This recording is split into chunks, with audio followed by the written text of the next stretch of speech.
اعوذ بالله من الشیطان الرجیم بسم الله الرحمن الرحیم. ډیر سټوډنټس او ملګرو السلام علیکم. د خپل یوټیوب چینلز کې د یو نوې ویډیو سره تاسو خدمت کې حاضر یو. نن چې زمونږه کومه ویډیو ده دا دې کې به مونږه فاینانشل سټیټمنټس ګورو. د دې باره کې ولر تعارف کوو چې فاینانشل سټیټمنټ څه شی دی او دې نه علاوه بیا مونږه په فاینانشل سټیټمنټس کې لومبنی سټیټمنټ وایو کوم ته چې مونږه انکم سټیټمنټ وایو یا سټیټمنټ اف فاینانشل پرفارمنس وته وایو یا موږ وته سټیټمنټ اف پروفټ اینڈ لاس وایو. د هغې باره کې به موږ ننني لیکچر کې ډسکشن کوو. فنډامنټلز اف اکاونټینګ کې زموږ دا نننی چې کوم لیکچر دی دا 7 نمبر لیکچر دی، لیکچر نمبر 7. ټولو نه مخکې موږ ګورو فاینانشل سټیټمنټس. ډېر سټوډنټس ته به پته ډېرو ملګرو ته به پته چې فاینانشل سټیټمنټ څه ته وایي. فاینانشل وایي هغه څنګه نوم وتلی د فاینانس نه، د پیسو نه، او سټیټمنټ وایي یو ډیټیل ته، یو تفصیل ته، یو ریپورټ ته. څنګه چې موږ سره بینک سټیټمنټ دی چې په هغې کې زموږ بینک ته چې څومره پیسې راغلي یا موږ چې چاته پیمنټ کړي د هغې پوره ډیټیل یې پکې. دغسې فاینانشل سټیټمنټ د هر یو بزنس لپاره جوړیږي چې په هغې کې موږ څه ګورو، د دې بزنس چې څومره ټرانزیکشنز کړي دي د هغې تفصیل ګورو پکې. فاینانشل سټیټمنټس موږ له ډیټیل راکوي چې په یو کال کې یو میاشت کې یا 3 میاشتو کې په دې بزنس کې چې کوم مختلف قسمه ټرانزیکشنز شوي دي، سیلز شوي دي، پرچیزز شوي دي، ایکسپنسز شوي دي، لایبیلیټیز پکې پیدا شوي دي، کیپیټل پکې راغلی، د هغې تفصیل موږ له راکوي فاینانشل سټیټمنټس. د فاینانشل سټیټمنټس به انشاءالله موږ تفصیل سره وخت سره په ډفرنٹ لیکچرز کې د دې موږ ذکر کوو، ځکه چې دا د فاینانشل اکاونټینګ یو ډېر اهم ایریا ده. خو فی الحال چې دی همدومره تعارف کافي دی د فاینانشل سټیټمنټس چې دا موږ له د یو بزنس فاینانشل تصویر راته ښیي. دا موږ ته د یو بزنس فاینانشل تصویر ښیي چې په دې کال کې میاشت کې 3 میاشتو کې یا 6 میاشتو کې په دې بزنس کې څه وشو. فاینانشل سټیټمنټس کې ټولو د لومبنی چې کوم موږ سره فاینانشل سټیټمنټ دی هغې ته موږ وایو سټیټمنټ اف فاینانشل پرفارمنس یا انکم سټیټمنټ. مخکې به ورته انکم سټیټمنټ ویلی شو، اوس ورته نوم یې چینج شوی دی، سټیټمنټ اف فاینانشل پرفارمنس ورته وایي یا سټیټمنټ اف پروفټ اینډ لاس ورته وایي. څنګه چې د نوم نه ظاهره ده فاینانشل پرفارمنس دا هغه سټیټمنټ دی، هغه ریپورټ دی کوم چې موږ ته زموږ د بزنس فاینانشل پرفارمنس کارکردګي ښیي چې یو کال کې یا میاشتو کې 3 میاشتو کې 6 میاشتو کې یا هر کله څومره ټایم چې موږ ګورو په دې ټایم کې په دې دورانیه کې د دې بزنس کارکردګي څنګه وه، پرفارمنس یې څنګه و. یو اهم څیز سټوډنټس یاد ساتئ چې فاینانشل د سټیټمنټ اف فاینانشل پرفارمنس یا انکم سټیټمنټ چې دا د یو خاص ټایم دپاره جوړیږي. مثال په طور زیاتر فاینانشل سټیټمنټ د انکم سټیټمنټ چې دی د یو کال لپاره جوړیږي. د دې چې څومره ریکارډ وي هغه یو کال لپاره جوړ شي او کال پس خبره ختم شي. په نوې کال کې بیا موږ نوې انکم سټیټمنټ یا نوې سټیټمنټ اف فاینانشل پرفارمنس جوړو. ټیک شو دي. فاینانس موږ ویلو چې موږ سره 5 قسمه اکاونټس دي: انکم، ایکسپنسز، کیپیټل، لایبیلیټیز او ایسټس. نو سیلز کوم چې انکم دی او ایکسپنسز دا دواړه اکاونټس چې دي دا موږ چرته ریکارډ کوو په انکم سټیټمنټ کې یا سټیټمنټ اف فاینانشل پرفارمنس کې. یعنی په کال دوران کې پوره کال کې چې زموږ څومره انکم شوي څومره زموږ ایکسپنسز شوي هغه موږ انکم سټیټمنټ کې ریکارډ کوو. انکم سټیټمنټ موږ ته اصل کې څه ښیي؟ دا موږ ته ښیي چې په یو کال کې یا هر څومره ټایم چې دی که د کال نه کمې 6 میاشتې 9 میاشتې 3 میاشتې په دې دوران کې زموږ د بزنس پروفیټ کړی دی یعنی ګټه یې کړې ده که لاس یا نقصان یې کړی دی. او څنګه چې مخکینی لیکچر کې موږ ویلو چې د پروفیټ یا د لاس پته به موږ ته څنګه نه لګي، هغې پته به موږ سره داسې لګي چې که چېرته موږ سره سیل سیوای زموږ سیل سیوای او زموږ ایکسپنسز خرچې کمی نو موږ پروفیټ کړی دی، او که نه سیلز کمی او ایکسپنسز سیوای نو بیا موږ څه کړی دی، لاس کړی دی، موږ تاوان کړی دی. ټیک شو دي. دا یو سمپل غونډه کې سټرکچر دی، فارمیټ دی د سټیټمنټ اف فاینانشل پرفارمنس. څنګه چې تاسو ګورئ ټول نه مخکې دلته راشي موږ سره د کمپنۍ نوم، د بزنس نوم، د چا لپاره چې دا سټیټمنټ اف فاینانشل پرفارمنس جوړیږي. د دې نه پس بیا راشي سټیټمنټ اف فاینانشل پرفارمنس فار د پیریډ اینډینګ، فار د ایئر اینډینګ. بیا دې موږ څه وکړو، بیا موږ ذکر وکړو چې دا زموږ دا کوم فاینانشل سټیټمنټ اف فاینانشل پرفارمنس دی دا د څومره ټایم دپاره دی. څنګه چې موږ دې مثال اگزامپل کې ورکړی دي چې فار د ایئر اینډینګ 31/12/2017 یعنې د پوره کال لپاره دی. بیا دې نه پس ټول نه مخکې موږ سره راشي ریونیو چې کوم موږ سیلز کړی دی، کوم چې په دې مثال کې موږ سره دی 5 لک، پوره کال کې موږ 5 لک سیلز کړی دی. د دغه سیلز نه بیا موږ ماینس لري کو خپل کاست اف سیلز. کاست اف سیلز څه ته وایي؟ کاست وایي خرچې ته، او سیلز وایي سیلز ته. په سیلز کولو کې چې موږ کومه خرچه کړې ده هغې ته موږ وایو کاست اف سیلز، هغه دی 2 لک روپۍ. نو چې د 5 لک نه 2 لک موږ لري کو نو موږ سره راشي ګراس پروفیټ. ګراس پروفیټ موږ سره په دې اگزامپل کې دی 3 لک. د دغه ګراس پروفیټ نه بیا موږ نورې کمې دې نه علاوه چې کومې خرچې دي هغه نه لري کو.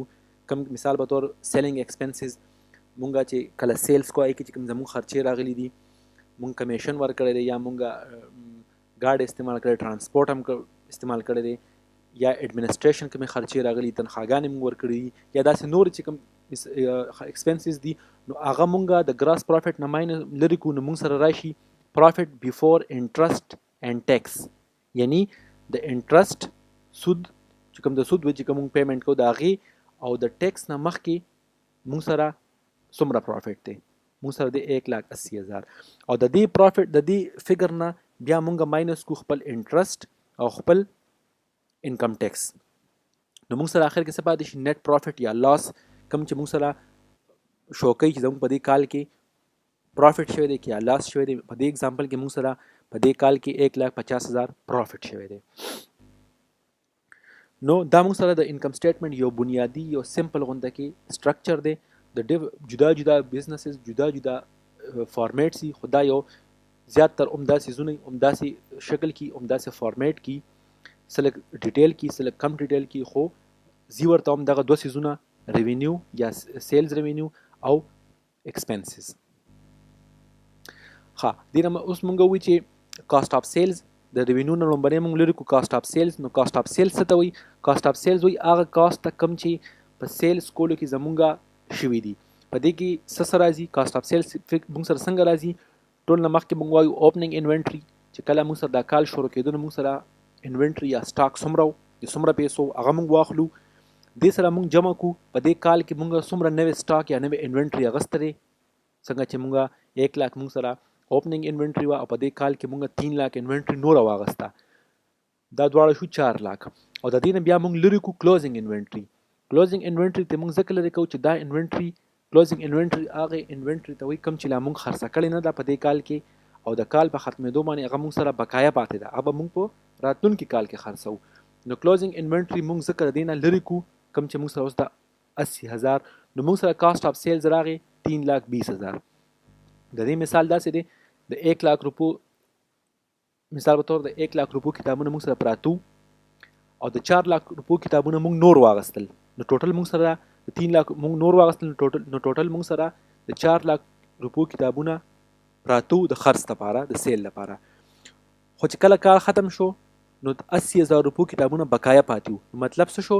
چې د کال د پوره کال کې مونږ د 3,20,000 روپو کتابونه خرڅ کړل.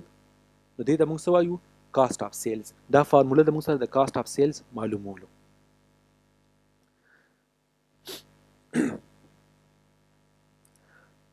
څنګه چې مونږ وکتل چې انکم سټیټمنټ یا سټیټمنټ اف فاینانشل پوزیشن چې سٹارټ کیږي نو ټول مخکې مونږ ریونیو ریکارډ کوو. ریونیو مونږ سره څه شی شو کوي؟ ریونیو مونږ سره دا مونږ ته ښیي چې د بزنس په دې کال کې خپل پروډکټس نارمل پروډکټس یا سروس په خرڅولو باندې څومره پیسې ګټلې دي. نارمل پروډکټس یا سروس څه ته وایي؟ نارمل پروډکټ یا سروس هغه پروډکټ ته هغه سروس ته وایي کوم چې د بزنس کار دی. مثال په تور یو ګاډي خرڅولو یو بزنس چې دغه بزنس ته ګاډي خرڅول، نو دغه دپاره ګاډي نارمل پروډکټ دی.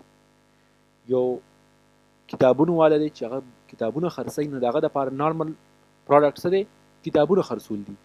یو ډاکټر دی یا یو هسپتال دی نو د هغه دپاره نارمل سروس څه دی هیلث د علاج ورکول دا دغه دپاره نارمل دی نو د نارمل پروډکټ یا نارمل سروس د خرڅولو نه چې کومې پیسې راشي هغې ته موږ ریونیو وایو. اوس داسې هم کیدای شي یو کتابونو والا دی هغه سره خپل ګاډی دی کله چې هغه ګاډی خرڅ کړي نو هغه ته ګټه وشوه د 2 لک روپو ګاډی هغه ته په 3 لکو خرڅ کړو هغه ته د 1 لک ګټه وشوه خو دغې ګټې ته موږ ریونیو نه وایو ځکه چې دا ګاډی چې دا د نارمل پروډکټ نه دی د نارمل پروډکټس کتابونه دي دا بس د خپل استعمال سیزو چې د خرڅ کړه د نارمل پروډکټ نو ځکه نارمل پروډکټ پکې مونږ ګورو چې آیا مونږ چې یو سیل کړی دی نو هغه نارمل پروډکټ دی او که نارمل نه دی نو چې کوم نارمل پروډکټ یا ته مونږ سیلز ریونیو وایو او چې کوم داسې بل څه سیز نه هغې ته مونږ بیا ګین وایو. ټیک شو دي کاسټ اف سیلز مونږ چې څومره موږ سره سیلز شوي د هغې نه موږ کاسټ اف سیلز لرې کړو موږ سره ګراس پروفیټ راشي او د ګراس پروفیټ نه چې بیا کله موږ نورې خرچې لرې کړو ایډمنسټریشن خرچې د سیلینګ خرچې د انکم ټیکس او د انټرسټ نه موږ سره څه راشي د کال لپاره نیټ پروفیټ یا لاس راشي کوم چې موږ سره اخري فګر او هغه موږ ته شو کوي چې د کال دوران کې د بزنس پروفیټ کړی دی او که لاس یې کړی دی. نو دا زموږ نننی لیکچر ټاپک انکم سټیټمنټ یا سټیټمنټ اف فاینانشل پرفارمنس چې پای کې موږ وکتل چې سټیټمنټ انکم فاینانشل سټیټمنټ څه ته وایي او بیا موږ وکتل چې انکم سټیټمنټ څه ته وایي په انکم سټیټمنټ کې موږ وکتل چې ریونیو موږ سره ځي ریونیو موږ څه ته وایو چې کوم یو بزنس نارمل پروډکټ یا سروس په خرڅولو باندې چې کومې پیسې راشي هغې ته موږ ریونیو وایو. نارمل پروډکټ یا سروس سی کوم چې د دې بزنس کار دی کوم چې چې دی خرڅوي د ده لپاره نارمل پروډکټ دی یا نارمل سروس دی او د دغې نه بیا موږ خپل ایکسپنسز ټولې لرې کړو لومبۍ کاسټ اف سیلز لرې کړو نو موږ سره ګراس پروفیټ راشي بیا د هغې نه موږ خپل نورې ایکسپنسز لرې کړو نو موږ سره نیټ پروفیټ یا نیټ لاس فار د ایئر راشي. ټیک شو دي او دا موږ ته شو کړي چې په دې کال کې زموږ فاینانشل پرفارمنس څنګه و. امید ساتم چې تاسو به انشاءالله پوه شوي بیا هم که څه مسله نو د ویډیو نه لاندې کمنټ کې خپل کوېسچن لیکلی شئ خپل مسله لیکلی شئ یا په سکرین باندې چې کوم ایمیل ښکاري په دې تاسو ماته ایمیل کولی شئ او انشاءالله زه به ستاسو پرابلم سالو کولو کوشش کوم. یو ځل تاسو ته یاد دهاني درکړم چې زما دا چینل سبسکرایب کړئ دا سبسکرایب دا سور کلر کې بټن دا کلیک کړئ دا ویډیو لایک کړئ او نور ملګرو سره شیر کړئ او نور ملګرو ته هم خپل ووایئ چې دا چینل زما سبسکرایب کړي او دا ویډیو لایک کړئ او نور کسانو سره شیر کړئ د دې لپاره چې ډېرو خلکو ته د دې نه فایده ورسي او ډېر خلک د دې نه څه زده کړي شي او تاسو سره به انشاءالله په نیکسټ ویډیو کې ملاقات کیږي تر هغې پورې د الله په امان د ځان ډېر خیال ساتئ.